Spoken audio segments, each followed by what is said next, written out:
ఓం మహాగణాధిపతయే నమః. ఓం గురుభ్యో నమః. ఓం శ్రీమాత్రే నమః. మనం ఈరోజు చాలామంది నన్ను అడుగుతున్న క్వశ్చన్ ఏంటంటే, మాకు ఏ రాశి వారితో అంటే ఇప్పుడు మీరు ఫలానా నక్షత్రం అనుకోండి, ఉదాహరణకు అశ్విని నక్షత్రం, లేకపోతే మేష లగ్నము, వృషభ లగ్నము, మిథున లగ్నము ఉంది. మాకు ఏ నక్షత్రము వారితో లేదా ఏ రాశి వారితో మాకు పడకపోవడం జరుగుతుంది, మేము ఎవరితో జాగ్రత్తగా ఉండాలి అని అడుగుతున్నారు.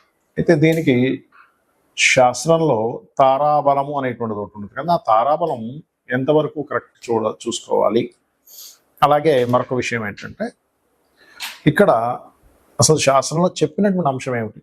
నక్షత్రపరంగా చూసుకోమని చెప్పారా, రాశిపరంగా చూసుకోమని చెప్పారా, లేకపోతే ఒక్కొక్క లగ్నానికి స్పెసిఫిక్గా కొన్ని విషయాలని చెప్పారా అనేటువంటి విషయాలు ఇప్పుడు మనం తెలుసుకుందాం. ఈ యొక్క విషయాలను నేను చెప్తున్నటువంటిది నేనైనప్పటికీ కూడా చెప్పేస్తున్న సాక్షాత్ లలిత అమ్మవారిగా భావిస్తూ తెలుసుకుందాం.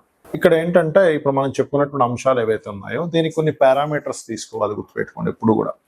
ఏమిటిది అంటే, మనం ఇప్పుడు మీ లగ్నం ఫలానా అయితే ఈ అధిపతి గనక ఈ సంబంధంలో ఉంటే ఈ కారకత్వం వాళ్ళతో అని చెప్పాం. అది ఫ్రెండ్సా రిలేటివ్స్ అనేటువంటిది. మొట్టమొదటిగా ఏంటంటే, ఆ యొక్క మహాదశ మీకు వస్తుందా లేదా తెలుసుకోవాలి. ఆ మహాదశ లేకుండా మీకు ఎప్పుడు కూడా వాళ్ళ ద్వారా ఇబ్బంది రాదు, గుర్తుపెట్టుకోండి. అది ఇబ్బంది కానివ్వండి, ఒక యోగం కానివ్వండి, కలిసి రావడం కూడా అలాగే ఉంటుంది. అంటే కొంతమంది కొన్ని కోట్లు కలిసి రావాలి. ఉదాహరణకి చూస్తుంటాం మనం ప్రపంచంలో, ఏమంటే ఇతనికి చేయడం వల్ల చాలా బాగా కలిసి వచ్చేసిందండి, దానికి కూడా మహాదశ రావాలి. Point number 1. రెండవది ఏంటంటే, ఇక్కడ రెండో పాయింట్, ఆ మహాదశ రాకపోయినా ఆ మహాదశ ఫలితాలను ఇచ్చే గ్రహం మరొకటి ఉంటుంది. ఆ జ్యోతిష్ శాస్త్రంలో దాన్ని పిఏసి అంటారు, ప్లేస్మెంట్, ఆస్పెక్ట్ అండ్ కంజంక్షన్. అంటే అది ఏ గ్రహంతో కలిసి ఉంది, ఏ గ్రహంతో చూడబడుతుంది, అదేవిధంగా ఏ గ్రహంతో ఏ రాశిలో ఉంది, ఏ గ్రహంతో కలిసి ఉంది, ఏ గ్రహంతో చూడబడుతుంది. ఈ కనెక్టివిటీ వల్ల అసలు ఈ ఫలితాలు ఈ గ్రహం ఇవ్వకుండా ఇంకే గ్రహం ఇస్తుంది అనేది కూడా తెలుసుకోవాలి. రెండవ పాయింట్. ఇక మూడో పాయింట్ ఏమిటంటే, మీకు ఏదైనా ఎవరితోనైనా ఇబ్బంది ఉన్నప్పటికీ కూడా ఒక యోగం ఉంది. ఉదాహరణకి అంటే, ఒక చిన్న ల్యాండ్ ఏదో కొన్నారు, అది ఫలానా రిలేషన్స్లో ఎవరి ద్వారానో కొనడం జరిగింది, అది నష్టపోయింది. కానీ ఒక పెద్ద యోగం ఉందనుకోండి మీ జాతకంలో, దాని తర్వాత మీరు మళ్ళీ మంచి ఫలితాలు కూడా పొందుతారు. ఇక నాలుగో పాయింట్ ఏంటంటే, ఒక్కొక్కసారి మనకి జాతక చక్రంలో విపరీత రాజయోగాలు, నీచభంగ రాజయోగాలు కొన్ని ఉంటాయి. ఆ యోగాల వల్ల ఏమిటంటే, ప్రధానంగా మీరు గనక ఎప్పుడైనా సరే గుర్తుపెట్టుకోండి, ఈ యోగాల్లో ఒక్కొక్కసారి ఏమవుతుంది, మీకు మొదట్లో చిన్న ఇబ్బంది ఇచ్చినట్టుగానే ఉంటాయి కొన్ని విషయాలు. అబ్బాయి ఏమిటండి నాకు జాబ్ పోయిందని కొంతమంది బాధపడుతుంది, దాని తర్వాత ఏదో చిన్న బిజినెస్ స్టార్ట్ చేసి అలా కోట్లలోకి వెళ్ళిపోతారు. లేదా ఒక్కోసారి ఏమిటండి, ఉన్న ఇల్లు అమ్మేసుకోవాల్సి వచ్చింది, లేకపోతే ఉన్న ఇల్లు ఖాళీ చేసామన్నాడు ఓనర్, సడన్గా మంచి ప్లేస్లో ఉందనుకుంటే ఖాళీ చేసామన్నాడు అనుకుంటే, ఇంకో దగ్గరికి వెళ్ళినప్పుడు అది ఆటోమేటిక్గా మంచి ఇల్లు అవుతుంది, దాన్ని మీరు కొనుక్కునే స్టేజ్ కూడా వెళ్ళిపోతారు. అలాగే ఒక్కొక్కసారి, అయ్యో నేను వాళ్ళు వెళ్ళాల్సింది మిస్ అయిపోయిందండి, వెళ్తే మంచి ఇది దొరుకును అనుకుంటాం, కానీ ఒక్కొక్కసారి మిస్ అవ్వడమే మంచిది అవుతుంది. అలాగ ఒక్కొక్కసారి మనకి జన్మజాతకంలో ఒక నెగటివ్ జరిగినట్టుగా అనిపించి పాజిటివ్ జరుగుతాయి. ఇవన్నీ కూడా విపరీత రాజయోగాలు, నీచభంగ రాజయోగాలు ఉన్నప్పుడు జరుగుతాయి. ఇది మీరు గుర్తించాలి. అంటే మనం ఎప్పుడైనా మన లైఫ్లో ఒక సంఘటన జరిగినప్పుడు వెంటనే దానికి మనం డిప్రెస్ అయిపోకుండా, ఓకే ఇది ఒక విపరీత రాజయోగం, నీచభంగ రాజయోగంలో ఉండేటువంటి ఒక స్టెప్. ఇలాగా ఉంటుంది. ఒక్కొక్కసారి మనకి బాగా దేవతా అనుగ్రహాలు కనుక మనకు ఉన్నప్పుడు ముందుగానే హింట్ కూడా ఇస్తుంది. మనం ఏదైనా ప్రారంభించేటప్పుడు ప్రకృతిలో ఎలా అంటే, బయలుదేరదాం అనుకున్నప్పుడు ఏదో ఆటంకం రావడం, ఫోన్ చేస్తున్న వాళ్ళు లిఫ్ట్ చేయకపోవడం, లేకపోతే పదే వద్దు అనేటువంటి సంకేతాలు మనకి బోర్డు రూపంలో కానివ్వండి, ప్రయాణం రూపంలో కానివ్వండి, లేకపోతే రకరకాల మాధ్యమాల ద్వారా మనకి ఎప్పుడు ఇంట్లో వాళ్ళు ఆపడం, ఇవన్నీ ఎక్కువగా జరుగుతున్నాయంటే కూడా మనం ఆ పని చేయడం ద్వారా ఇబ్బంది పడతాము అనే విషయాన్ని మనం అర్థం చేసుకోవాలి. అయితే ఇక్కడ మీరు ఎటువంటి వారితో ఇబ్బంది పడుతున్నా, ఉదాహరణకి మనకి రిలేషన్స్ చాలా ఉంటాయి, లేదా మనం చెప్పుకున్నటువంటి ఏదైతే మనం మొదట్లో చెప్పుకున్నటువంటి వాటిలో ఏవైతే మనం ఇబ్బంది పడుతున్నా ఒకటే గుర్తుపెట్టుకోవాలి, మీకు ఏ గ్రహం ద్వారా ఇబ్బంది వచ్చిందో ఆ గ్రహానికి దానము, ఆ గ్రహ సంబంధించిన ఇది. అంటే చిన్న ఎగ్జాంపుల్, ఒక చంద్రుడి ద్వారా వచ్చింది, బియ్యము దానం ఇవ్వడం, తెలుపు రంగు వస్త్రం. లేదండి ఇంకా నేను ఇంకేమైనా చేయగలనా, మెడిటేషన్ చేసుకోవడం, లేదు గోసేవ చేయడం, లేదంటే నా దగ్గర బోల్డ్ డబ్బులు ఉన్నాయి నేను ఇంకేదైనా పెద్దగా చేస్తాను అనుకున్నప్పుడు అన్నదానం చేయడం. లేనట్లయితే ఏదైనా ఒక అమ్మవారికి సంబంధించిన హోమం చేసుకోవడం. అంటే ఏమిటి, మీ యొక్క సమస్య తీవ్రతని బట్టి మీరు ఎప్పుడు కూడా పరిహారం చేసుకోవాలి, గుర్తుపెట్టుకోండి. ఎందుకంటే ఒక్కొక్కసారి చిన్న టాబ్లెట్ ఇచ్చి క్లియర్ అయిపోయేది ఉంటుంది సమస్య, ఆరోగ్య సమస్య. కానీ ఒక్కొక్కసారి ఇంజెక్షన్ ఇవ్వాల్సి వస్తుంది, 2 రోజులు హాస్పిటల్లో జాయిన్ అవ్వాల్సి వస్తుంది, మరొకసారి ఆ వ్యక్తికి అన్ని టెస్టులు చేసి ఆపరేషన్ కూడా చేయాల్సి వస్తుంది.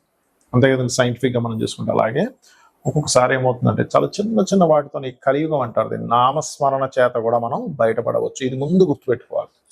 సమస్య వచ్చింది, సమస్య గురించి భయపడాల్సిన పని లేదు. సమస్యకి పరిష్కారం వెతకడమే సమస్యని జయించడం. శ్రీమాత్రే నమః. ఇక్కడ చాలా మంది ఏంటంటే ఫలానా నక్షత్రం కదా, ఇప్పుడు ఉదాహరణకి సింహలగ్నం ఆ సింహరాశి గురించి తీసుకుంటున్నాం. సింహంకి ఉండే నక్షత్రాలు ఏమిటి, మక, ఉబ్బ, ఉత్తర, 1వ పాదం ఉంటాయి. ఈ మక నక్షత్రానికి 3వ తార, అంటే ఇప్పుడు సర్వసాధారణంగా జన్మతార, సంపత్తార, విపత్తార, క్షేమతార, నైదం తార, ఇలా ఉంటాయి. సాధన తార, నైదం తారలు ఇవన్నీ. అయితే ఈ తారలు కేవలం అవతల వాళ్ళ నక్షత్రం ఏంటో తెలుసుకొని నాకు వీళ్ళతో ఈ తార అవుతుంది కాబట్టి నాకు బాగుంటుంది అని అనుకోవడం అనేటువంటిది అది కొంతవరకే, పూర్తి స్థాయిలో రిజల్ట్ ఇవ్వదు అది. ఎందుకంటే తారాబలం అనేటువంటిది కేవలం మీరు ఏదైనా ఒక శుభకార్యం చేయబోతున్నారు, మీరు ఒక వివాహం చేసుకుంటున్నారు, లేదా ఒక గృహప్రవేశం చేస్తున్నారు, ఒక గృహ ఆరంభం చేస్తున్నారు, అంతవరకు చూసుకుంటున్నారు. మరి ఇది ఎలా కనిపెట్టాలి, నేను ఎవరితో నాకు ఇబ్బంది వస్తుంది ఎలా కనిపెట్టాలంటే ఇదంతా కూడా పూర్వజన్మ కర్మ ఆధారంగా ఉంటుంది. సింహలగ్నం వారికి శని, బుధుడు ఇద్దరు కూడా పూర్వజన్మ కర్మకారకులు అవుతారు. కాబట్టి అందుకే చూడండి, మనకి శని మహర్దశ వచ్చినా, బుధ మహర్దశ వచ్చినా, లేదా శని యొక్క స్థితి ఎంత బాగుంటే అంత పూర్వజన్మల్లో అంత మంచి కర్మలు ఉంటాయి వాళ్ళకి. అంటే అలాగా వాళ్ళ చక్కగా కలిసి రావడం, లేకపోతే వాళ్ళకి అన్ని విషయాల్లో బాగుండడం జరుగుతుంది. శని బుధులు బాగున్నారంటే. శని బుధులు బాగోలేరంటే ఇక్కడ మనం అర్థం చేసుకోవాల్సినది వాళ్ళు ఏ స్థానాల్లో ఉన్నారు. ఆ రూపంలో వాళ్ళకి ధన సంబంధించినటువంటి విషయాలు కలిసి వస్తాయి, గుర్తుపెట్టుకోండి. ఇక్కడ ఈ శని బుధుడు ఇద్దరు గనక 12వ స్థానంలో ఉన్నారు, ఉదాహరణకి సర్వీసెస్ ద్వారా డబ్బులు వస్తాయి సింహలగ్నం వారికి, అలా ఉంటుంది. అయితే శని ఎంత పాడైతే వీళ్ళంత ఇబ్బంది పడతారండి లైఫ్లో, గుర్తుపెట్టుకోండి. అయితే సింహలగ్నం వారికి ఉండేటువంటి గొప్ప లక్షణం ఏమిటి అంటే యునిక్నెస్. ఎక్కడా కూడా నేను తప్పు చేయకూడదు, నేను ఎక్కడా కూడా దిగజారిపోయి పనులు ఏం చేయకూడదు అని ఒక న్యాచురల్గా ఒక క్యారెక్టర్ ఉంటుంది వీళ్ళలో. దానివల్ల వీళ్ళు ఒక రకంగా చెప్పాలంటే ఎప్పుడు కూడా వీళ్ళు ఒక మంచి స్టేజ్లోకి వెళ్తారు. ఇది కనుక ఎంత బిల్డప్ ఎంత పెంచుకుంటూ ఉంటే ఈ ఆలోచన విధానాన్ని. అయితే ఈ శుక్రుడు, ఈ శని, బుధుడు వీళ్ళందరూ ఏంటంటే జీవిత భాగస్వామి కారకుడు, 7వ 6వ బుధుడు వ్యాపారాల కారకుడు. వీళ్ళు ఎప్పుడైతే వ్యాపారాలు తెలుసుకోకుండా, అర్థం చేసుకోకుండా వ్యాపారాలు చేస్తారో అక్కడ వీరికి ఇబ్బంది అనేటువంటిది మొదలవుతుంది, గుర్తుపెట్టుకోండి. అంటే వీళ్ళకి ప్లానింగ్ లేకుండా అన్ప్లానెడ్గా ఎప్పుడైతే బిజినెసెస్లోకి వెళ్తారో అక్కడ వీళ్ళు ఇబ్బంది పడతారు. ఎందుకంటే ఇచ్చేవాడు ఆయనే, బుధుడే, ద్వితీయ లాభాధిపతి. ఆ బుధుడు బాగున్నాడు, వ్యాపారం అద్భుతంగా రాణిస్తారు. బుధుడు బాలేడు, ఇక్కడ ఏమవుతుంది, మేనమామ వరుస వాళ్ళు, లేకపోతే ఈ సింహలగ్నానికి పాపి శుక్రుడు కూడా అవుతారండి. ఇన్లాస్ వల్ల ఇబ్బంది రావడం, అంటే ఆ కారకత్వం శుక్రుడు పాడయ్యాడు కంప్లీట్గా, ఇన్లాస్ వల్లే వీళ్ళకి ఇబ్బంది అనేటువంటిది వచ్చి తీరుతుంది, గుర్తుపెట్టుకోండి. అలా కాదండి, నాకు శని పాడైపోయాడు, జీవిత భాగస్వామి లేదా పార్ట్నర్షిప్స్ అసలు పనికిరావు అంటే ఒక పార్ట్నర్ రూపంలో వస్తుందండి నక్షత్రం కంటే కూడా. దానికి తోడు ఆ నక్షత్రం కూడా వాళ్ళకి కొంతవరకు సెట్ కాలేదు, ఆ సప్తమం కూడా బాగా పాడైంది. ఇక్కడ ఏమిటంటే ఏ భావం పాడైంది, అది ఏ గ్రహం పాడి ఏ భావంలో ఉంది, ఇది పర్టికులర్గా చెక్ చేసుకొని వాటికి కనుక మనం దూరంగా ఉండగలిగితే ఖచ్చితంగా ఇబ్బంది పడకుండా ఉంటాము.